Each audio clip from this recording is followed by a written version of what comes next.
A familiar cup tie atmosphere at compact Kenilworth Road. A full house of 10,000, 2,000 from Southampton and 8,000 Luton supporters wondering if 22-year-old Scott Oakes can produce his cup heroics of last season when he scored against Newcastle here and then got a hat-trick against West Ham, which took Luton into the semi-final. 6 survivors only from Wembley in David Pleat's team. One of the absentees, Julian James, is suspended, so number 7, Paul Telfer, will play at right back. And there's a Luton debut up front for 33-year-old Wayne Biggins on loan from Stoke. The sale of John Hartson has left Luton light in that area. Biggins' partner is another 33-year-old, Kerry Dixon, playing against one of his old clubs. And their manager, Alan Ball, is without Ken Moncal, who's suspended, Jason Dodd, who's ill, and Ronnie Ekelund, who's injured. So it's a 5-man defence with Simon Charlton playing his first game since October. Up front, there's the Letitia factor with Saints' new capture from Chelsea, Neil Shipperley, who cost them £1.2 million. Gerald Ashby of Worcester gets this cup tie started. Luton in white, playing from the right. Kerry Dixon straight away to Biggins. Bustled off it by Magilton. Now Letitia. Two teams who like to play the ball to feet here today. We'll see if they can do that in the hurly-burly of an FA Cup match. Here's Shipperley. It's got a bit of a ring to it, this fixture. Reminiscing before the game with Laurie McMenemy about a match here a few years ago which ended 3-3 between the two clubs. Seen on Match of the Day, and it ended in fog. But the weather conditions here are fine. The pitch is very green for this stage of the season, possibly the best it's ever been here in January. And this is Bruce Grobbelaar. Straight to Oakes, though. It's got Dwight Marshall wide here. Back to Telfer and into Waddock. Alan Ball in the cap at the far end of the Southampton bench. Lots of talk this week about the proximity of officials and players to the crowd. Well, they couldn't be closer than they are at Luton.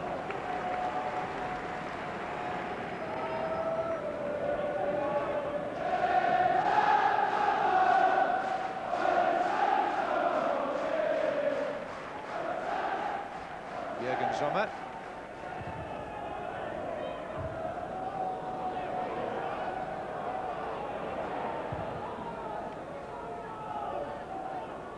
Oh, the flick on was by Kerry Dixon to Marshall. He takes on Benali and beats him. Biggins near post and cleared by Widdrington.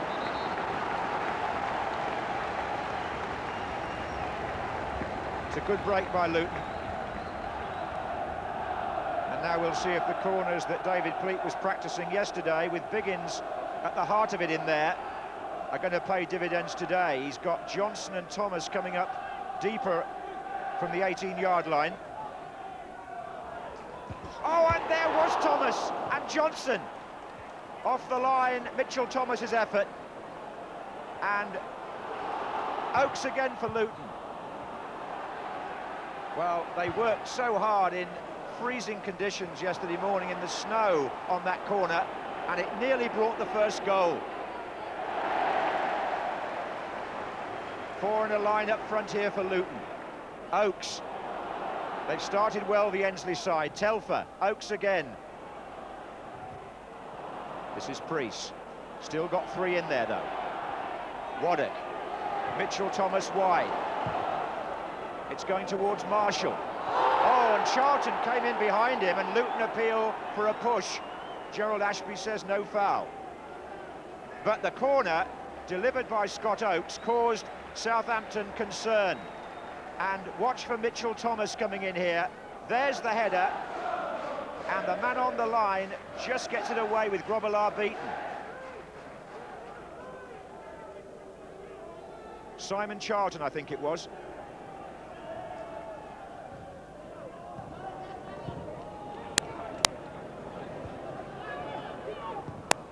Forward by Preece, good ball, Oakes to Dixon. Well, Kerry Dixon perhaps prefers to remember his Chelsea days to his Southampton career, which wasn't very long. But he's a good campaigner, and he picks this up here from Oakes. got a testimonial coming up at Chelsea.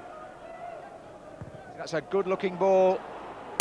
Heaney was the player he found. Shipley's coming in, and Southampton's first opening, a corner forced, given away by Johnson on the stretch to stop Shipley.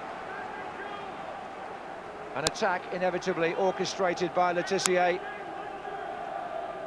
who is now ambling across to take the corner. Good move. Now Richard Hall is forward, talking to Shipley on the edge of the area. Perhaps debating who should come in first for this. But in any event, some shoving gives a free kick to Luton. That was his first sight of goal today.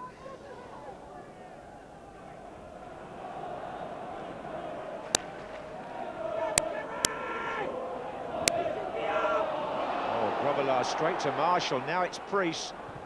And a chance here for Oates. Or maybe for Dixon. Yes, it was Dixon.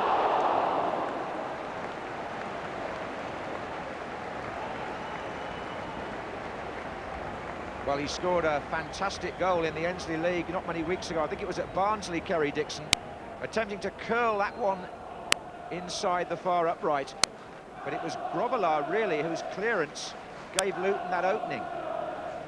Oh, it was a misunderstanding, and it's given Biggins the chance to find Priest. Good early ball, Telfer the player making the break.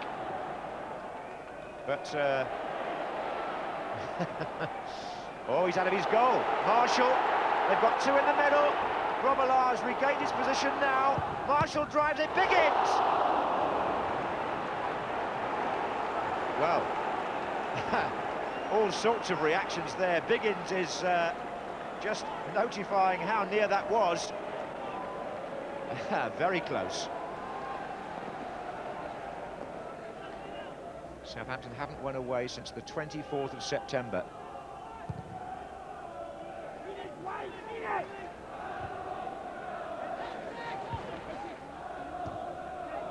Heaney, Shipley, Maddison sends Heaney on his way again. Defender is Telfer.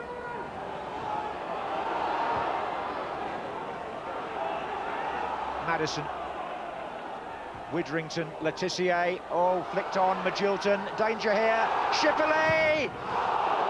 Good chance, the best Southampton have had. He was in the clear there, didn't keep it down.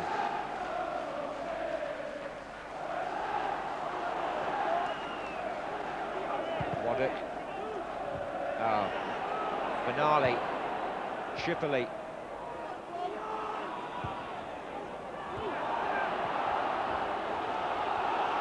All a bit ragged there. This is Heaney. Oh, it's a good run by Heaney. Near post, Shipley! Southampton are in front, and Neil Shipley, having missed a chance earlier, is so glad to make amends. It's his first goal for Southampton, the £1.2 million signing, but all the credit really to Heaney initially. Shipley didn't get the greatest touch on it actually, but it went inside the near post. Where the Luton marking was on Shipley, I'm not entirely sure. I don't think they are either. Look where he's got away there from Marvin Johnson. But a goal is a goal, especially in a cup tie. And the Premiership team, who I have a feeling would be berated by Alan Ball at half-time, his words have had the desired effect. They're in front.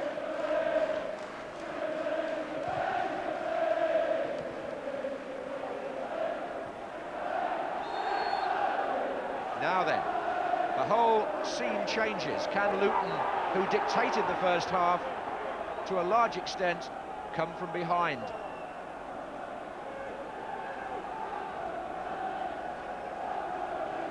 Johnson is up for the free kick. Telfer to take it. Short to Waddock. And Luton have gone a bit just for the moment. Look at Letizia here. Oh, and Sommer. Well, that was a... Oh, Magilton. And Sommer blocked that. Good thing he didn't handle it. As Magilton struck the second one, Sommer was nearly on the halfway line. Here's Letizia.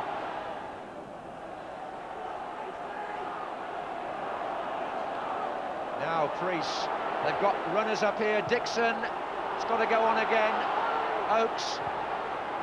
Oh, he's played that behind Marshall.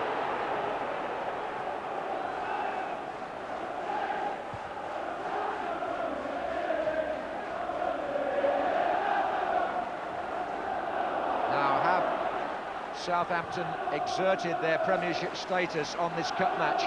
It would look that way. Here's Magilton. Nice run by Shipley, brilliant the way he curved his run, and he's through, and he's onside, and a good save by Sommer. This has been a belting 5 minutes for Southampton. Here's Maddison.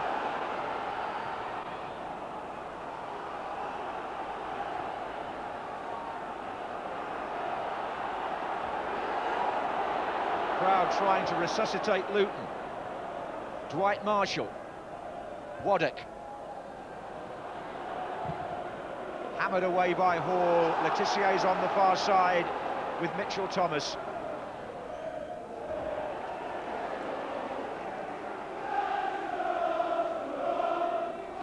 There's Shipley repaying the first part of his transfer fee.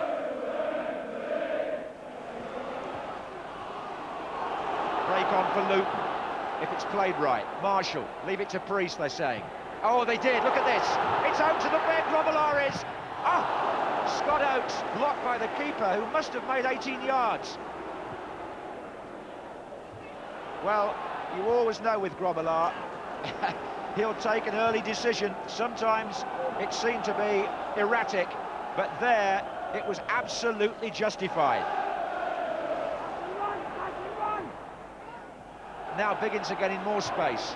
Priest on the far side. Quality ball needed. Biggins, Telfer, and now Waddock. Oakes is trying to make some width here. Biggins looking for Dixon. Priest. Oh, a chance here for Mitchell-Thomas. He's better on his right foot than he is on his left. And Grobbelaar was right behind that. But Luton made an extra man in attack.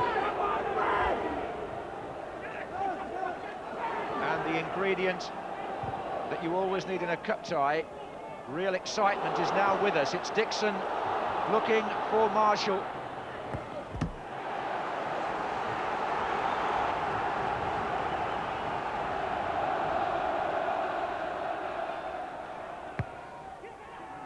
Telfer's there.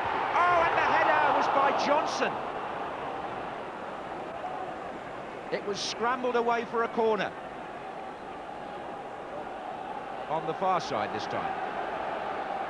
Good flick on here by Telfer. And look at that, really from there you'd think Johnson would have expected to score. But the cover was there. Away by Letizier.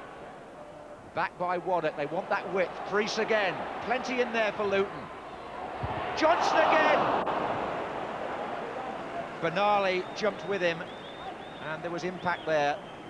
Priest can deliver these balls with his left foot all day long, and they're diving in front of Johnson there to put him off.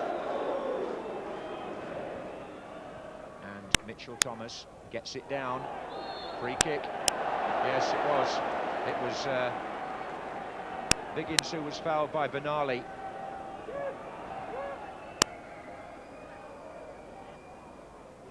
Priest.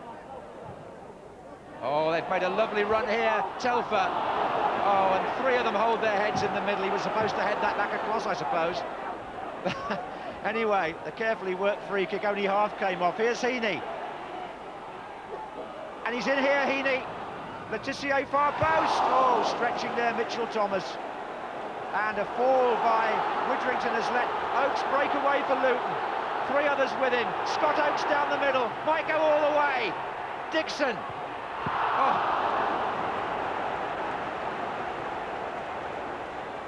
Well, in the space of 30 seconds there, either side could have scored, and perhaps should.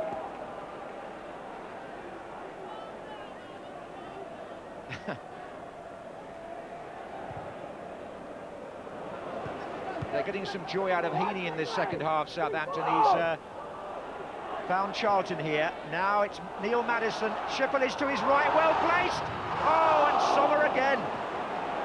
Well, Southampton have had 3 chances to go 2-0 clear and lock this up. And Sommer is one reason why they haven't succeeded. That's a really good piece of play by Maddison. And Shippel trying to steer it to the goalkeeper's left. The foot came out. Well, I've lost count now of the number of chances in this second half. We have another one here. It's Dwight Marshall. And they're appealing for hands. Given! Penalty! The linesman on the near side must have given it. The referee looked across, and it's a penalty for handball.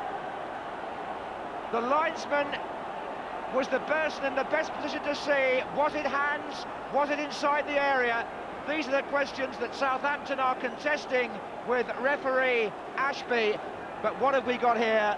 A chance for Luton to equalise. And Telfer has put the ball on the spot. Number 7.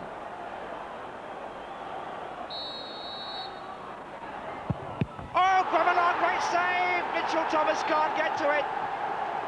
Heroics here from the veteran goalkeeper, who saves Telfer's penalty. Southampton may feel some kind of justice was done, but the danger is not over. It's Priest to take. And Telfer again, his morale will be low now. Priest. Johnson. Kerry Dixon. Oh, might have done better even then. Bruce Grobbelaar.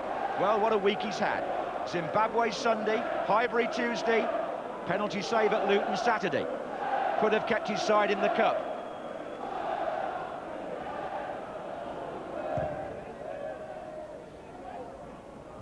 Oh, good header on by Biggins. Marshall! Marshall! Oh, the best chance of all. He just seems to lack composure, which is strange because he is the joint top scorer. But look here, he did the hard part. He got wide of 2 defenders, lofted it over the second one, but the volley straight at a grateful Grobbelaar.